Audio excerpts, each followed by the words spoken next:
Hello everyone and welcome to our webinar for today. It is Medical Treatment, Consent and Decision Making Capacity for People with a Disability. I'd like to begin by acknowledging the traditional owners and custodians of the lands and waterways from which we are all zooming in today. We recognise their diversity, resilience and the ongoing place that First People hold in our communities. We pay our respects to the elders, both past and present, and I wish to extend that respect to any First Nations people connecting in today. We commit to working together in the spirit of mutual understanding, respect and reconciliation. We support self-determination for First Nations peoples and organisations and work together to closing the gap. My name is Helene and I'm working alongside my colleague Jade, and we're the Workforce Development Officers for the PHN. Just a little bit of housekeeping. The majority of our webinars are recorded and freely available on our PHN Learn YouTube channel. Jade will put that link, she has that on the screen. I have our upcoming events on the screen. You can register for these via our website. Now we have our annual Primary Care Refresher Conference happening this weekend, 4th and 5th of June. It's free to attend and open to all primary care professionals, including practice nurses and practice managers. There will be a GP stream and a primary care stream running concurrently. The program has been uploaded into the handout section. This two-day event is being run online, but attendees do have the opportunity to attend in person on the Saturday at venues in Geelong, Ballarat and Warrnambool. Please take note of the health pathways slide relating to this topic that is on the screen at the moment. Will be on the screen in a minute. For this evening's webinar, for today's webinar, I ask participants to remain on mute for the course of this, and should you have any questions, just type them in the questions box and I will ask them on your behalf at the end of the session during question and discussion time. They will all be answered anonymously, so don't be afraid, just type them in there. Our speakers for today are Michelle Wilcox and Katie Riceputo, who are from the Office of Public Advocate. I'll now hand over to Katie to begin the session. Thanks, Katie. Thank you. I'll just, can everyone see the right screen? Michelle, can you just confirm? Perfect, Katie. Yep, perfect. Thanks, Jade. Thank you, everyone. Welcome to today's session. So as Helene has mentioned, my name is Katie Riceputo, and I'm not sure why my surname is twice on the screen, but that's okay. And I'm joined by my lovely colleague, Michelle Wilcox. So today we will be presenting the topic of medical treatment, and we will be discussing consent and medical and decision-making capacity for people with a disability. I know Helene has already done an acknowledgement, but I would also like to just acknowledge the Aboriginal communities in which the land that we meet, and we pay our respects to elders past, present and emerging, and we extend that to any other Aboriginal people who may be present. As Helene mentioned also, we are more than welcome or more than happy to answer any of your questions. So if you do have any questions, please feel free to pop them in the chat function and we will try and answer them as best as we can at the end of the session. So Michelle, I've just kind of taken over your slides here at the start. So, well, today webinar, I am Michelle Wilcox, the Healthy Discussion Project Coordinator at the Office of the Public Advocate, or for short. With me is the education and engagement officer. I will now. I have a physical disability I have a diploma in community welfare work. I have worked as a community project officer and coordinator in the field of disability. If my face is challenging to understand, please look at the PowerPoint for words or directions. Thanks, Michelle. And a little bit of a background about me. I have extensive experience working in the disability field as well as the training and education field. I have degrees in psychology and social work, and I have been working here at OPA for 3 years, where I started out on the advice and education role, where I was on the advice line, which I'm sure some of you have phoned in the past, and more recently as the education and engagement officer. Thanks, Michelle. Hey, the webinar is part of the Healthy Discussion project funded by the Australian Government Department of Social Services. For more information, visit www.dsaa.gov.au. I will be of session today. We will be discussing consent or refusal of medical treatment. Definition of the decision-making capacity. Alternative and augmented communication and engagement strategy. Why it is important to know about the medical treatment planning and decision. Great, thanks, Michelle. So we've got a bit of a case study here. So Anna is a 43-year-old female living in supported disability accommodation within a group home. She has a physical disability, she has cerebral palsy, and relies on an electric wheelchair for mobility purposes. She has a limited network of social supports, including access to family and friends. Anna has difficulty chewing and swallowing, and as a result is at high risk of aspiration. Due to low tone muscle movement, Anna is also unable to move fluid from her lungs, and as a result regularly acquires chest infections. So Anna has previously been diagnosed with pneumonia, and at the time she received intensive medical treatment. Anna finds it emotionally difficult to endure the process of receiving such a level of intense treatment.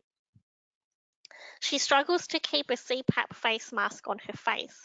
Anna has indicated that her preference is not to be placed on a ventilator if her health deteriorates. Excuse me. Recently, house staff noticed that Anna was beginning to exhibit wheezing and grunting when breathing. Staff therefore called an ambulance, and Anna was taken to the emergency department at her local hospital. On arrival, emergency medical treatment was provided to Anna through the administration of oxygen therapy, and Anna was diagnosed with a chest infection. So informed consent is required for any further proposed medical treatment that Anna may need, and that is to either investigate, diagnose, or treat, as Anna may have developed a form of pneumonia. Now, I do want to mention here that we will go into more detail a bit later on when we talk more about the Medical Treatment Planning and Decisions Act. But when it comes to emergency treatment, so as you can see from I'll just go back, because she required emergency treatment, regardless of whether, well, in this case, and we'll note it later, but Anna does have decision-making capacity, but we will talk about it a bit later that when someone does not have decision-making capacity, emergency treatment, the consent is not required. So in that case, medical staff can go ahead and perform emergency treatment. Okay. So upon further examination, it is determined that Anna has contracted a bacterial lung infection. Consequently, Anna will require admission to hospital. She will have to make decisions about what kind of treatment she will receive. Thanks, Michelle. Let's Katie. Let's look at the refusal of medical treatment. Like Anna, all patients with disability have a human right to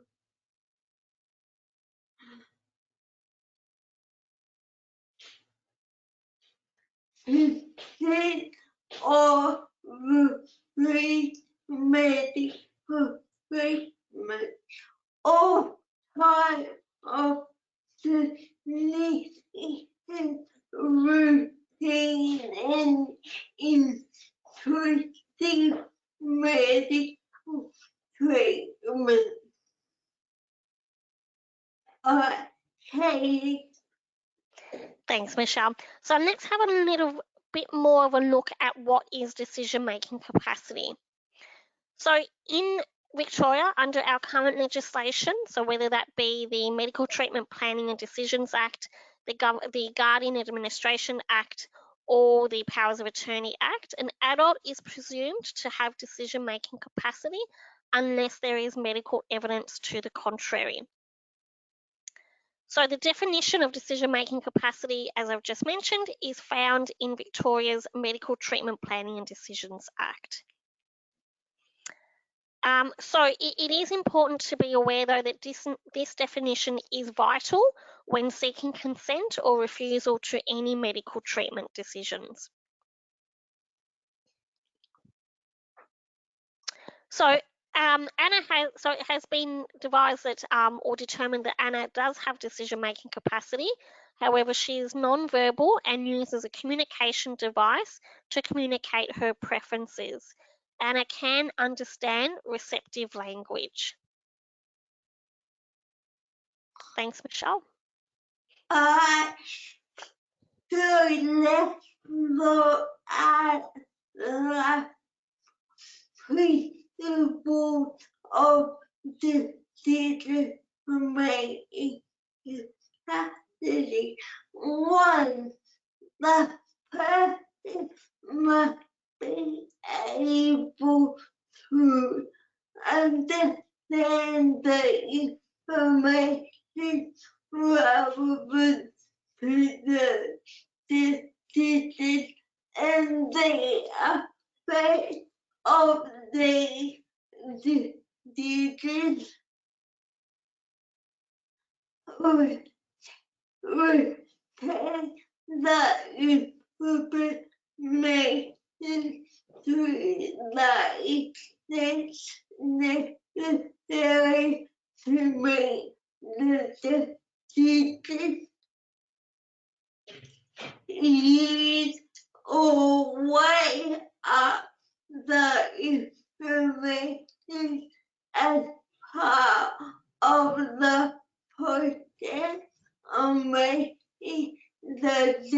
teachers and communicate the teachers, the rules and the need as to the teachers in some way, including by paying gestures or other means stated. So, understanding information that is principle one, and that about patients with disability have the right to understand medical treatment and procedures by before consenting or reading.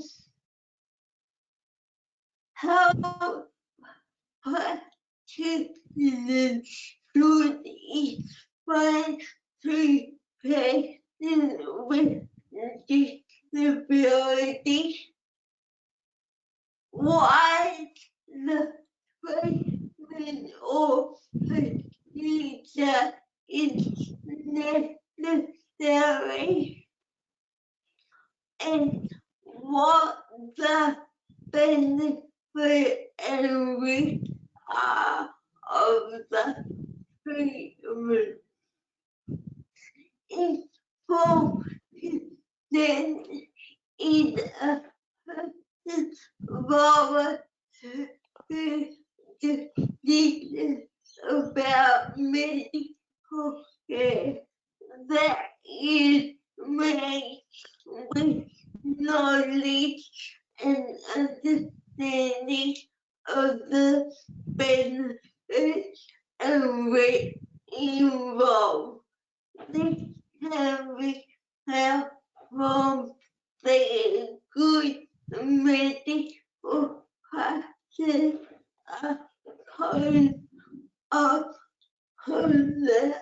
for doctors in Australia. It involves, among other things, providing information in a way patients can understand.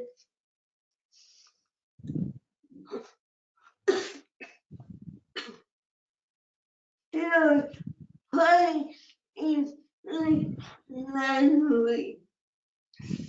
Play in language is short, clear, easy to understand. Sorry about that, Michelle. That kind of went a bit too quickly. The next principle is the third principle of the decision-making capacity, which is support to retain information. The people with disability may need support to retain information about making decisions to think over medical treatment. They may encourage people visual demonstrations and writing information down on paper, supporting the person to assist them to retain the information. the medical treatment planning and decision state that if an adult can make the decision with practicable and appropriate support, then they have the capacity to make that decision.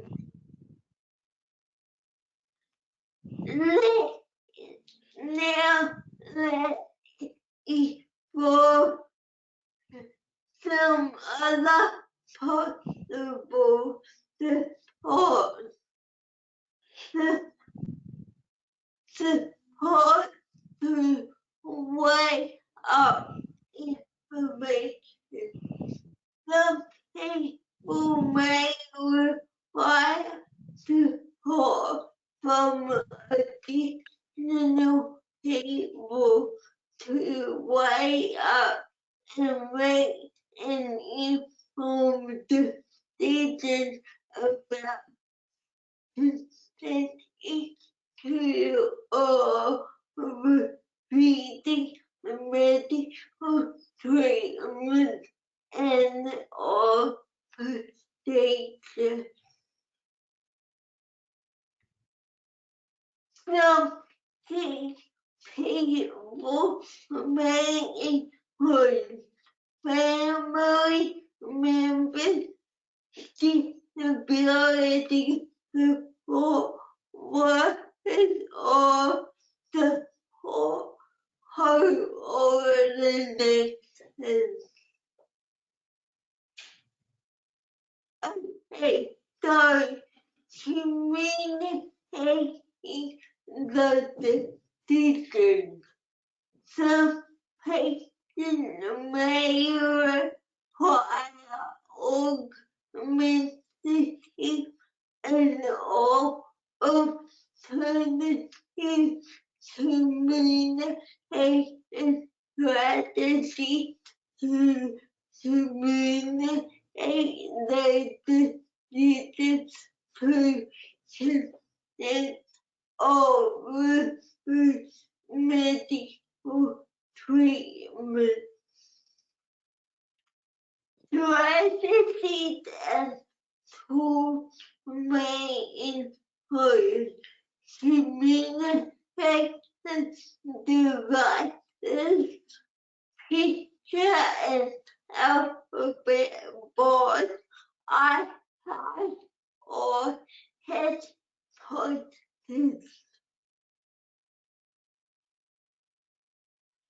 Let's return to our case study.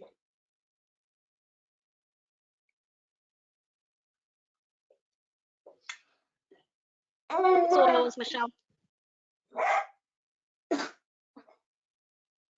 And that is supported by a team of disability support workers who understand her support needs, how she communicates, and her individual preferences.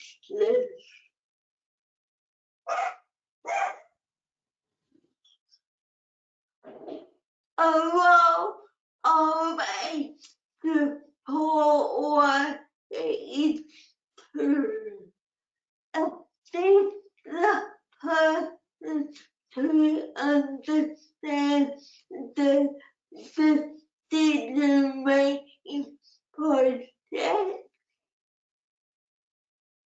provide assistance with personal care requirements, support the access healthcare and attend appointments, provide support with personal care such as eating and drinking for the person is in hospital.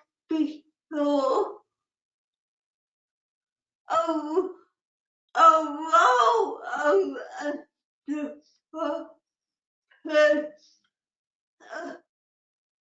this part is really important.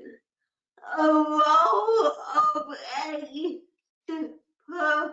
person is not to make the decision or play the role of hospital staff or medical practitioners.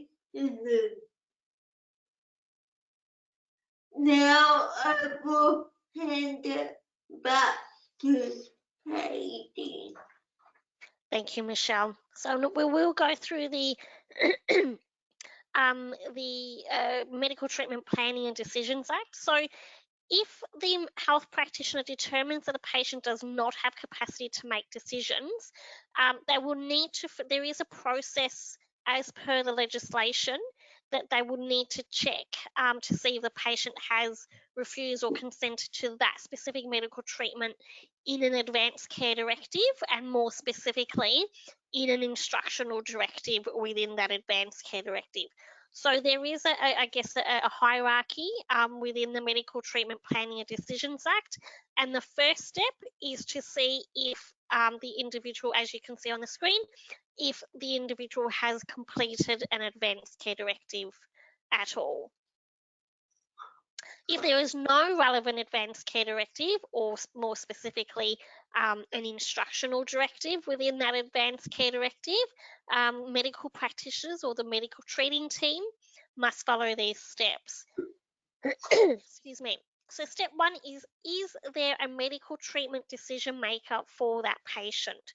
So if a patient has decision-making capacity, it's important to check or to try and ascertain, or if they have had decision-making capacity in the past, rather, to ascertain whether they have completed or appointed a specific medical treatment decision maker. If there is, then the medical treating team needs to refer to that medical treatment decision maker to consent or refuse to that medical treatment. If there isn't, so if there is no appointment of a medical treatment decision maker, or under previous legislation it was known as the enduring power of attorney medical, then the health practitioner must go to the next step. So step two is if there is no medical treatment decision maker, and if the treatment is, then I guess this step two is that the medical treating team need to determine whether the impending treatment is considered routine or significant. Significant treatment, I'll explain what that is rather than explaining routine treatment. But significant treatment really looks at whether it is going to have potential significant side effects for the patient, if that treatment is, it involves significant bodily intrusion. And I think we go through this anyway, but just in general, if it's generally if it's a general anaesthetic, if the treatment requires general anaesthetic, then it would be considered as significant. But it's also important to know that even something as simple as perhaps an MRI or a blood test may also be considered a significant treatment, because the actual treatment determining whether it is significant or routine is actually determinant on that individual, not in terms of the actual treatment. So, for example, I may have a phobia of needles, which I don't, but I may have a phobia of needles, which means that any blood test or any vaccination is considered a significant treatment for myself, because it is going to cause me significant distress. So significant treatment or routine treatment is really around that individual person rather than the treatment itself. So if it's considered routine, which means that it's not significant, then if the individual does not have decision-making capacity, then that treatment can be administered without consent. So if it is being determined that it is significant treatment and there is no decision maker available, then a Section 63 form will need to be submitted, but only if there is no one that can be appointed as a substitute decision maker. And that means that it is Section 55 of the Act, which is this section here. So that Section 63, which is a form which is found on our website, which goes directly to our medical treatment team or our medical decisions team, they then come on board to either consent or refuse to the treatment if none of these have been met. And that is one, that a medical treatment decision maker is not existent. So there is no medical treatment decision maker. There is no guardian appointed by VCAT for the authority of medical treatment. And there is nobody on this list that is available, willing and able, and in a close and continuing relationship with that patient. So if the first person on this list is a spouse or domestic partner, if there is a spouse or domestic partner, then the medical treatment team will look to that person to either consent or refuse to that treatment. If there is no spouse or domestic partner, then they look for a primary carer. If there is no primary carer, so that's also a paid service provider, then they look for the adult child. If there is an adult child, and we talk about the eldest first, and they're in a close and continuing relationship with that patient, and they're willing, able, and available to make that decision, then the medical treating team will look to that adult child. If there is no adult child on that list, then they'll look to see if there's a parent. If there is no parent, then it's an adult sibling, and again, it's the eldest first. So again, I do want to stress that a Section 63 form can only be submitted when all of these others are not found. Okay, so there is no medical treatment decision maker, there is no guardian that is appointed for healthcare authority, excuse me, and they cannot determine a substitute decision maker on this list.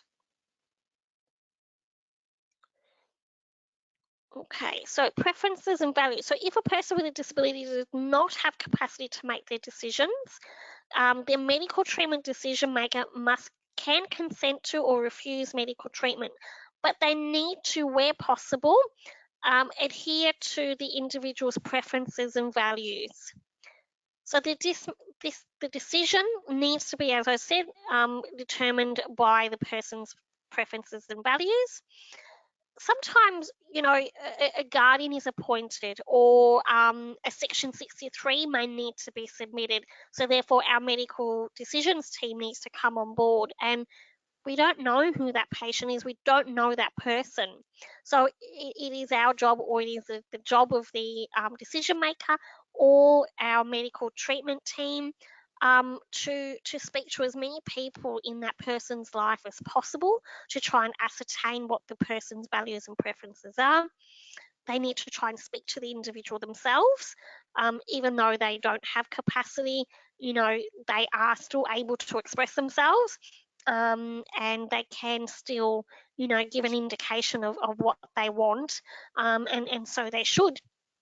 So it's really important to try and gather as much information as possible.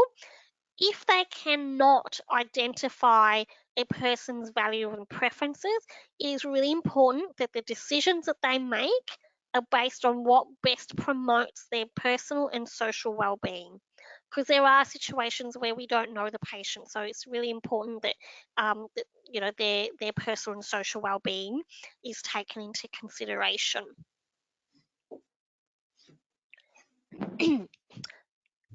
So as we said before, if there is no medical treatment decision maker, then the next step is that the medical practitioner must determine whether the treatment is considered routine or significant for that individual. And if it is routine, treatment can be administered. If it is significant, then if there's no decision maker or there's no one on that list, then a Section 63 is submitted to seek a decision by the public advocate. So I was right, we are talking about the definition of significant treatment. So it involves a significant degree of bodily intrusion, a significant risk to that person. It may cause significant side effects, and it can also mean significant distress to that person. So that's why it's really important that medical practitioners look at each individual person rather than whether they feel that a specific treatment is significant or not for the individual. So again, someone may be claustrophobic, so an MRI is going to be a significant procedure for that person. Whereas myself, for example, I have no problems at all with an MRI. So if I lost capacity, then that would be taken into consideration and most likely be determined as a routine treatment. So, of course, conversely to that, routine treatment is any treatment that is not significant as defined by the Medical Treatment Planning and Decisions Act. So when OPA receives a Section 63 form, it is online, as I said, on our website. The completed form comes to OPA. So the people that need to complete this Section 63 is a doctor that is going to perform that procedure, okay? Not by a social worker, not by an allied health professional, the doctor who is going to perform that procedure. So they need to, when completing a Section 63 form, they need to be absolutely satisfied and need to demonstrate very, very clearly that, number one, the individual with a disability does not have decision-making capacity, so that they can't consent or refuse to that treatment themselves. That, number two, there is no medical treatment decision maker, that there is nobody on that list that is appropriate. So there may be someone on that list, but if they're not in a close and continuing relationship with that patient, or they're not willing, able, or available, then it's still not appropriate to turn to that person on that list. So if there's no one on that list as well, and there's no guardian appointed, excuse me, that's when a form is submitted online to our medical decisions team. So when we receive a Section 63 application form, the matter is triaged and then allocated to a member of our medical decisions team. Now, we do have 4 lovely ladies, but these 4 lovely ladies cater for all of Victoria. So, as you can imagine, they are extremely busy. All legislative processes outlined in Section 63 of the Act are followed when making a medical decision. Excuse me. The Act requires that a decision is based on the person's preferences and values. And of course, as mentioned before, if preferences and values are not identified, then a decision must be made in line with a person's personal and social well-being. Okay, so that brings an end to our formal presentation. We do have some lovely and some wonderful resources on our website. The first one, which is this one, is can my adult patient consent? It's a flowchart which really talks about everything that I've spoken about just now regarding the Section 55 of the Act, which is identifying a substitute decision maker. It's a great resource. It's a great flowchart that really looks at okay, if an individual has decision-making capacity, this is the steps to follow. If an individual does not have decision-making capacity, then these are the steps to follow. So, and then also if it's emergency treatment or not. That's really important as well in terms of obtaining consent or refusal, is that the medical treating team need to determine whether a treatment is emergency. If it is determined as emergency, then again, consent or refusal is not required. Excuse me. Then the treatment can go ahead if it is considered emergency. And then that leads into the next resource that we have, which is our fact sheet on do I need consent for emergency treatment. And we have a wonderful resource that we have developed that Michelle and some other people have absolutely starred in this video, which is called the Healthcare Conversations video. I do implore you to have a look at it. It only goes for 12 minutes, but it is a wonderful, wonderful resource which looks at we have some individuals with lived experience of a disability that talk about the do's and don'ts of communicating or effective communication with healthcare professionals. It's done in the style of the ABC program, You Can't Ask That, and it has wonderful humour, but it also really outlines the important points. And at the end of the video, we also have recently retired Dr. Jane Tracy, who was the head of Monash Developmental Centre. So if you've got a spare 12 minutes, I do implore you to watch this. It's a great resource that you can, and this was done obviously under the guise of our Healthy Discussions project. If you have any specific questions or scenarios that you wish to unpack, or you want more advice on regarding medical treatment at all, you can phone our advice service. Excuse me, I've just got the tail end of a bad cough, so I do apologise. We do have a dedicated medical line that that people, that health professionals can tap into if you have any questions about medical treatment, or if you're unsure about whether a Section 63 form is required. You can phone our advice service and get through to the medical line, which you probably have a bit more luck than our general advice line. The queue can be quite extensive at times. So, but we do, ask that if it is a general advice, please don't call the medical line. We do leave that open for, for Section 63 forms and any specific requests about medical treatment. But if you have any general information, or if you want general information, you can also go to our website, publicadvocate.vic.gov.au.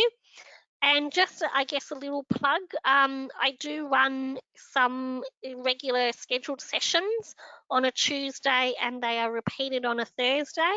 They are half an hour webinars or sessions, and each week we cover a different topic. So week 1, it would be on enduring powers of attorney. Week 2, medical treatment. Week 3, guardianship and administration. And then week 4 is on just general frequently asked questions that we receive on all of those topics. So if you'd like to attend, Jade, I might send you the link, and if you want to send that out to people, you can certainly do that. But they're great little short, sharp sessions that if you want to brush up on your understanding of these topics, you can certainly do so on a Tuesday or repeat it on a Thursday. So I might leave that there. Michelle, unless you have anything further to add, we may go to questions. What do you think?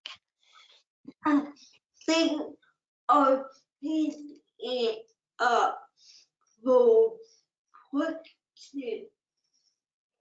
Okay. So, Jade, do you want me to stop sharing, or? think Jade's disappeared. Hi, Katie. It's Helene No, here. I'm right. Oh, Helena. Oh, there's excellent. There's Jade. Have I stopped sharing You go, successfully? Helene. That's fine. You've stopped sharing successfully. Helene will read the questions out. Excellent. I actually don't have any questions at this stage. So if anybody from the audience has any questions, type them in the questions box there. We do have time. Anything you may want to know from the presenters, please type them in and we can get them answered for you. Even if you have general questions about what we've spoken about today, or anything you want to ask, I mean, I'm sure if you have any questions or comments or thoughts for myself or Michelle, we're more than happy to address them.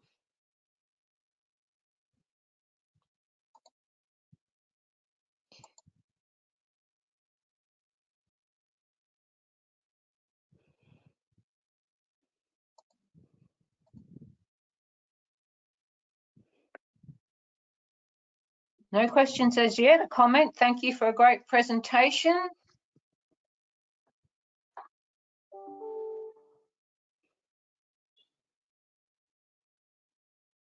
And don't forget that the recording will be available on our Learn YouTube channel as of tomorrow. Okay, questions coming in now. So let me just ask a couple of them. Do you think there is further work to be done in people with lived experience with disability contributing to this important area? Michelle, I'll let you answer that one. Yes, I do. The how it the project has been established to improve communication pathway between people with disability and how happiness, and I think for how participants, especially doctors, gaining from patients with disability. I think if more doctors have the skills and knowledge to be able to communicate and engage with people with disability in a meaningful way, then people with disability would be empowered to make decisions about their own health so that they can live fulfilling lives. Yeah. Yep. And I guess, going on from that, Michelle and I have, lots of conversations about this. And I guess one of the general themes that comes up for Michelle is that, when she goes to the doctors or she goes for an appointment and she takes her support worker with her, that she finds, and I certainly don't want to speak for you, Michelle, but I know that in conversations that we've had with Michelle, that she's said that one of the common themes is that they always refer to her support worker instead of her, and just assuming that because she has a disability that she perhaps does not have decision-making capacity, which she clearly has. Okay, thank you. paid. Yeah, that needs to be a thing where always a doctor's appointment, and I will need all that information to make a decision about treatment, and the doctor does refer to my support instead of directly speaking to myself. Next question. Next question. I am a GP who has sent a patient for treatment at the hospital that I think needs a guardian appointed. How can I help this process as the doctor who is not providing the service? So firstly, you can phone our advice service. We're more than happy to unpack that with you. So that would be actually, in all seriousness, that would probably be the first step that I encourage you to do, is give our advice service a call, unpack that situation, and they will be able to, my colleagues will be able to unpack that with you as to whether a guardian is required or not, because a guardian is that absolute last resort. If it's around medical treatment decisions, then we would explore with you whether a Section 63 is more appropriate, because the Section 63 form is actually less restrictive than a guardian.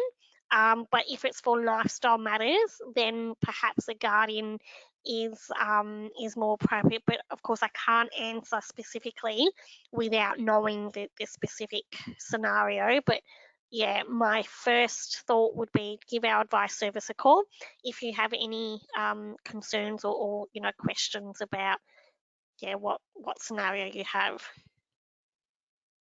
Thank you. Another question. What do you do when a person's MTDM doesn't make a decision that DSW feel aren't in line with what the person's values and preference would be? For example, MVDM refused COVID vaccination, which limited community participation. Okay, so I just need to clear up those acronyms. MTDB, the medical treatment decision maker. Sorry, Helene. Yeah.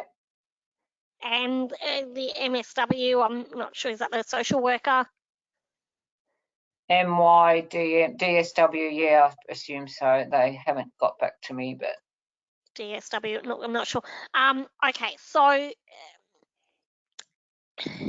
if it's around, so there is another form which is called a Section 62 form, which is where you can submit that to our office, which basically means Section 63(2) of the Act talks about when a medical treatment decision maker is refusing specific treatment. But I guess the first step again would be to call our advice line and speak to and get through to the medical line, so we can unpack that situation and really look at what are some other options that you could look into, because there may be a reason. And also, if it's a medical treatment decision maker that they believe themselves that they are against vaccination, but that patient, there is evidence to suggest that they are not against vaccines, then that's a different conversation. Excuse me. But there are means that if there is a medical treatment decision maker that is refusing, my first protocol will always to call our advice service, and we will unpack that.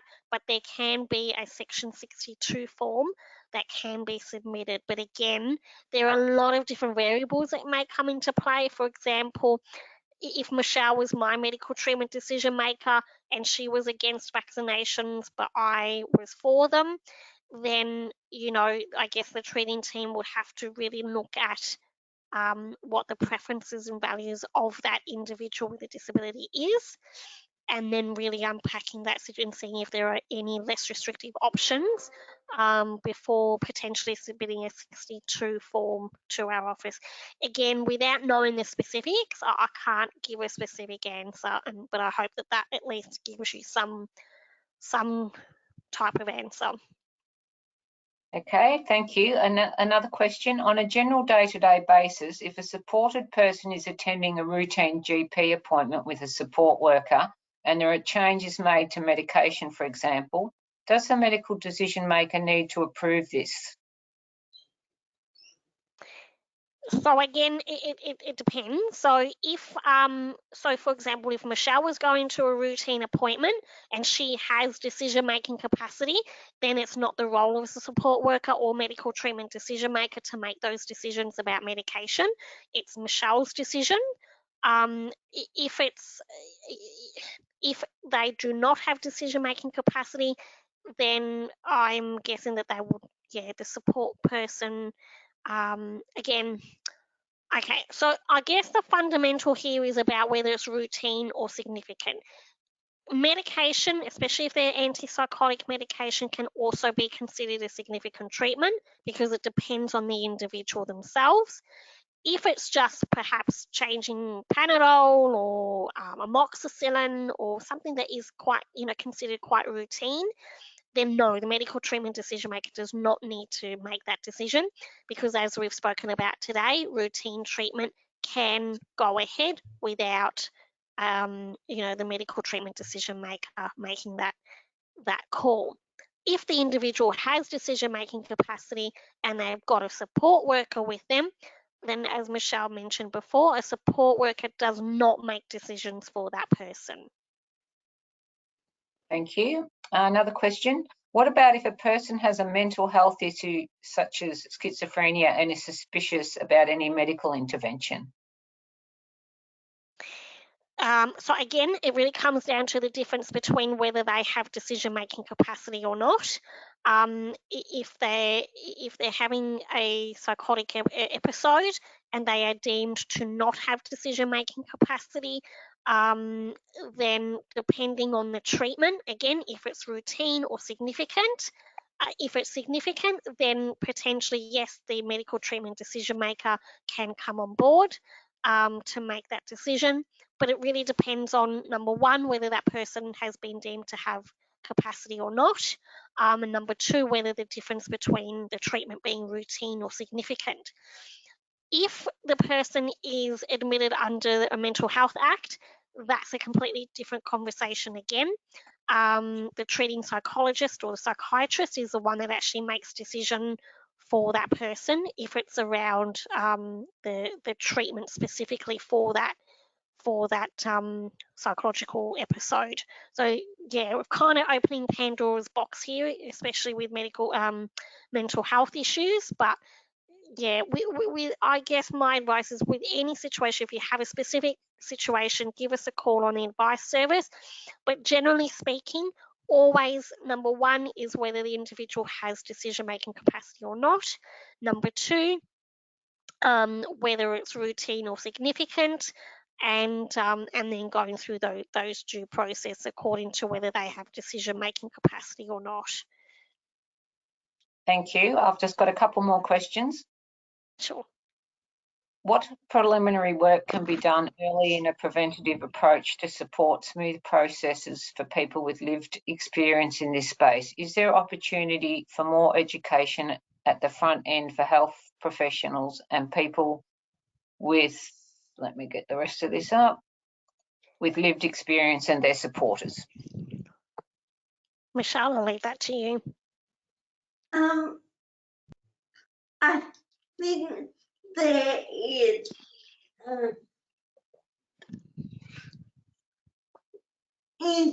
in my experience, sometimes, not always, but sometimes doctors will make that assumption that because I've got someone with me then I must not have decision-making capacity, or maybe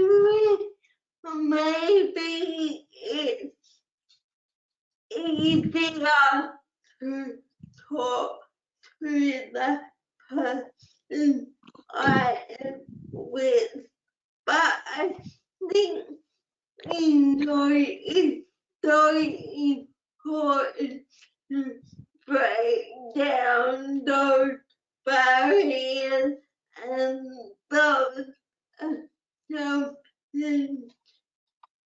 so that doctors and how other health practitioners understand that just because someone has a disability in some cases, not all cases, but certainly in my case, I have the ability to make decisions about my own health. And I guess that's also the reason why we've done this project here at OPA, is for that very reason, is to educate, educate the health, sector around effective communication. And, the thing is that we're all busy, and sometimes, we forget little things, but it's really important that we, keep track of our, perhaps our unconscious bias sometimes, and just be conscious of that, that people with a disability need to be heard as well. And yeah, that we try to keep going. And I guess one of the things that we can do is, have a look at our video, get some tips from Michelle and some other people that are on our video as well. And and we do run some tailored sessions as well here at OPA. So if you're wanting a tailored session, drop me a line, and we can discuss that as well. So yeah, there are certainly some things that we can do to educate ourselves and other people as well. Just to add on that, people, some people with disability may also communicate differently to other people. So it is important to make those individual communication needs.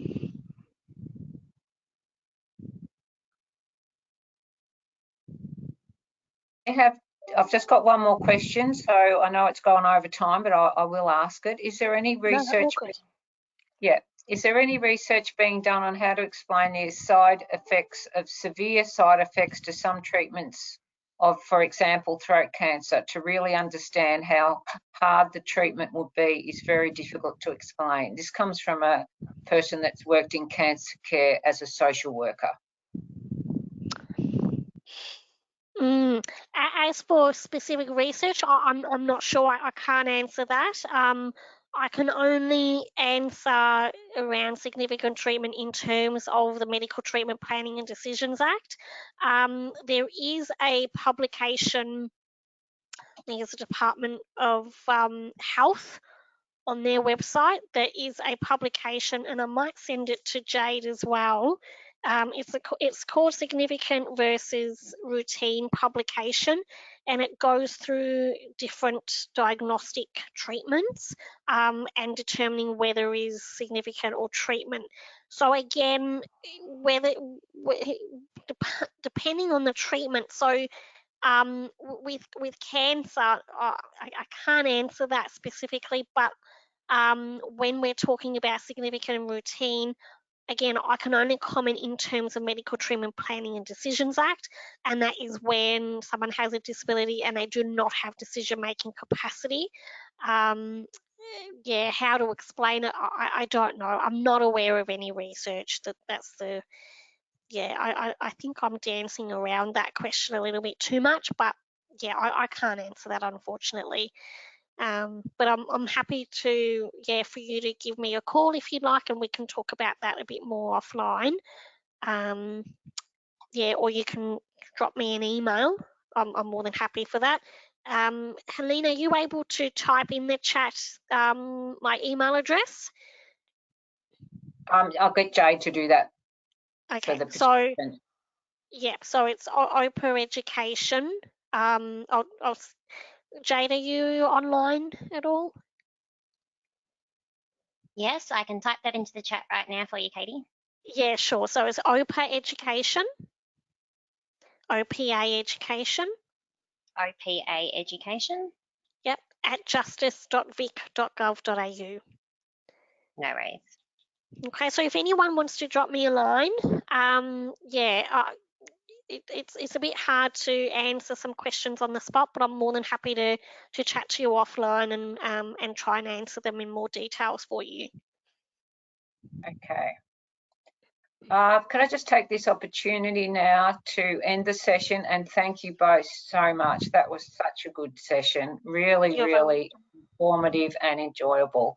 So thank you once again, and we look forward to seeing you at one of our other events. Thanks everyone for attending. No worries. Thank you. Bye-bye, everyone.